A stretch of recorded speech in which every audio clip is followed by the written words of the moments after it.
तो बंधुजनों, ये कहानी एक ऐसी लौंडिया की है जिसकी पति होता है अंधा और इसी का फायदा उठाकर वो अपने ही नौकर के साथ वो सब करने लगती है। लेकिन एक दिन ऐसा करते हुए इसका पति इसे देख लेता है। आप लोग सोचेंगे कि कैसे देख लेता है, वो तो तूने बताया कि वो अंधा है ना। रुको रुको जरा सब्र करो, मैं कहानी में सब कुछ बताता हूँ आप लोगों को। अब शुरू करते हैं कहानी को।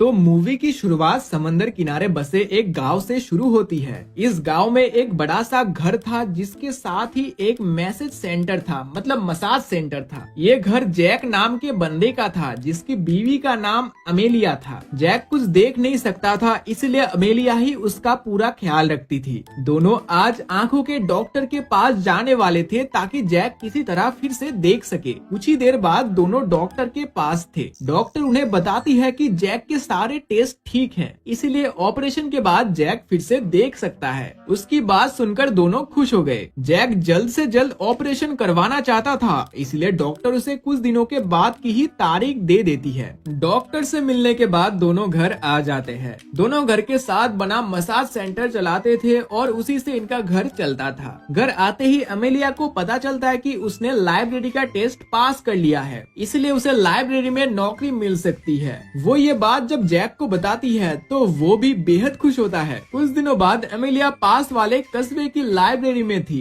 लाइब्रेरी में एक जगह खाली थी और वो जगह अमेलिया को मिल सकती थी। अमेलिया घर आकर जैक को पूरी बात बताती है कि मुझे नौकरी मिल सकती है, लेकिन मुझे एक्स्ट्रा टाइम भी देना पड़ेगा। अमेलिया एक्स्ट्रा टाइम देना नहीं चाहती थी क्योंकि पीछे जैक का भी ख्याल रखना होता है। जैक चाहता था कि अमेलिया नौकरी करे और उसके समझाने के बाद अमेलिया नौकरी करने लग जाती है। ऐसे ही एक दिन जैक अपने सेंटर पर था और उसने एक बॉक्स में पैसा संभाल कर रखे थे। इसी बीच एक चोर की नजर भी बॉक्स पर पड़ जाती है। चोर को पता चल जाता है कि जैक देख नहीं सकता। वो इसी बात का फायदा उठाकर बॉक्स चुरा लेता है, लेकिन एक मजदूर लड़का उसे देख लेता है। चोर जैसे ही भागने लगा तो लड़का उसे पकड़कर मारने लगा। जैक ने भी दोनों का शोर सुन लिया था। लड़का चोर को काफी मारता है और इसी बीच चोर किसी तरह बचकर भाग जाता है। भागते भागते उसने बॉक्स यही छोड़ दिया था। लड़का जैक को बॉक्स देकर उसे अपना नाम बताता है। वो उसे सब बताता है कि एक चोर चोरी कर रहा था। इस लड़के का नाम हेनरी था और वो मछली पकड़ने का काम करता था। हेनरी की ईमानदारी देखकर जैक इतना खुश होता है कि वो उसे अपने पास काम पर रख लेता है। रात को जैक एमिलिया से प्यार करने लगा। वो उसे गर्म तो कर देता है, लेकिन उसकी प्यास नहीं बुझा पाता। दरअसल शादी के कुछ महीनों बाद ही जैक की आंखें चली गई थी और साथ ही उसके डंडे की ताकत भी चली गई थी। वो अब अमेलिया की प्यास नहीं बुझा पाता था, जिस कारण अमेलिया प्यासी ही रह जाती थी। अगली सुबह हेनरी जैक के घर आता है।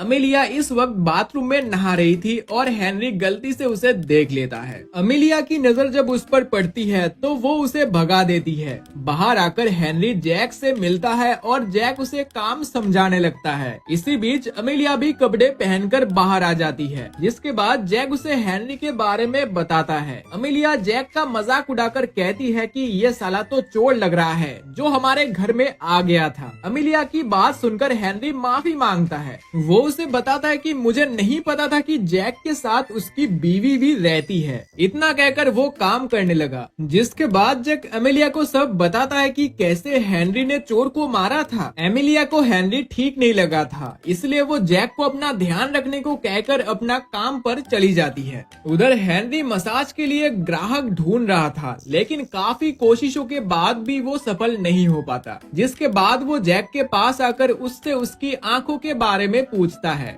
जैक उसे बताता है कि मैं फायर विभाग में काम करता था। एक बार एक होटल में आग लगी थी और लोगों को बचाते बचाते मेरी आंखों की रोशनी चली गई। उसकी बात सुनकर हेनरी भी उसे अपने बारे में बताता है। हेनरी एक अनाथ लड़का था और उसके पास अपना घर भी नहीं था। वो छोटे मोटे काम करके जी रहा था और उसे जहाँ भी जगह मिलती वहीं पर सो जाता था। कुछ देर बाद जैक के पास सोफिया नाम की लड़की आती है। सोफिया उसके पड़ोस में रहती थी और वो बचपन से ही जैक को चाहती थी। वो हमेशा जैक के पास आकर उसे गर्म करने की कोशिश करती थी, लेकिन जैक उसे टाल कर भगा देता था।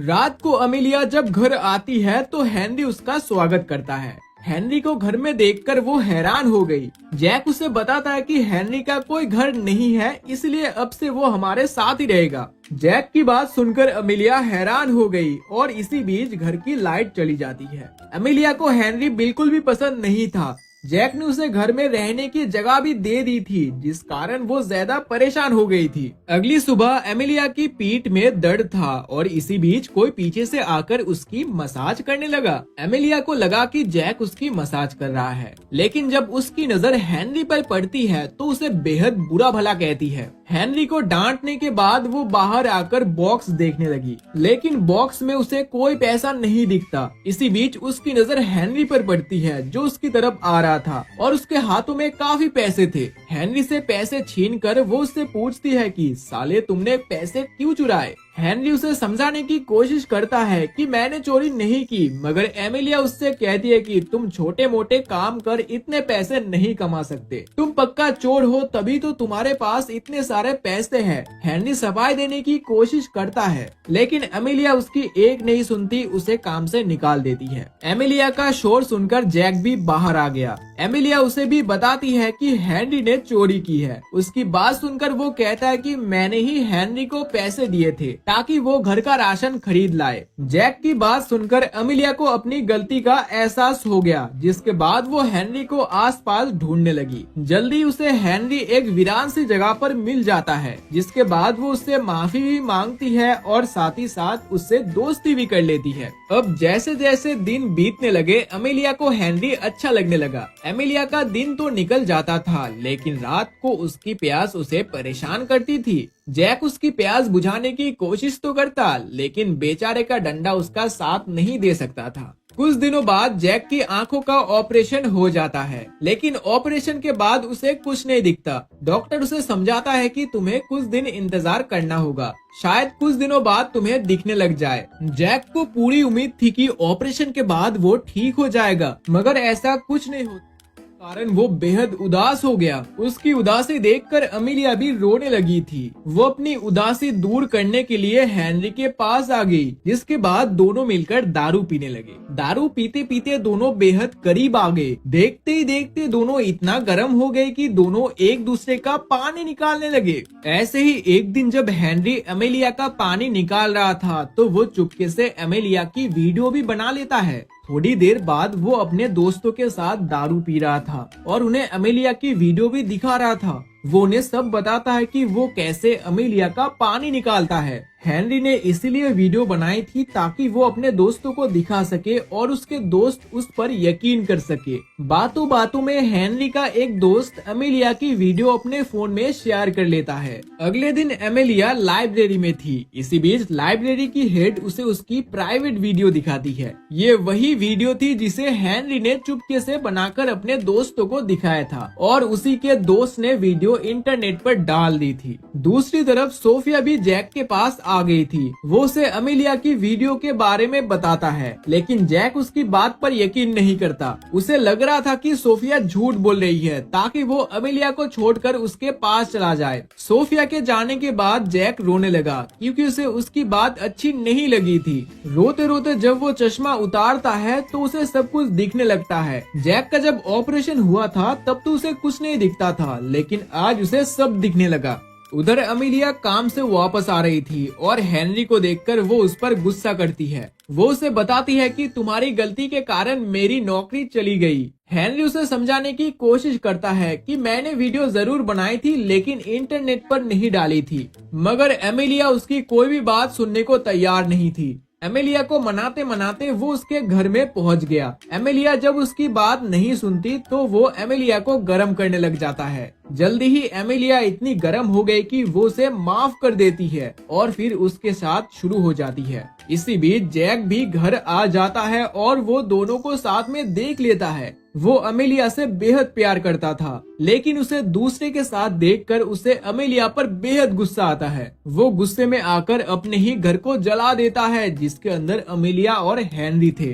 कहानी के आखिर में एमिलिया और हेनरी जलकर मारे जाते हैं, जबकि जैक सोफिया के साथ चला जाता है। उसने सोफिया को सब बता दिया था कि वो उसकी प्यास कभी नहीं बुझा सकता, लेकिन फिर भी सोफिया उसके साथ रहने को तैयार हो जाती है। खैर, इसी के साथ ये मूवी यहीं पर खत्म हो जाती है। तो टाटा दोस्तों।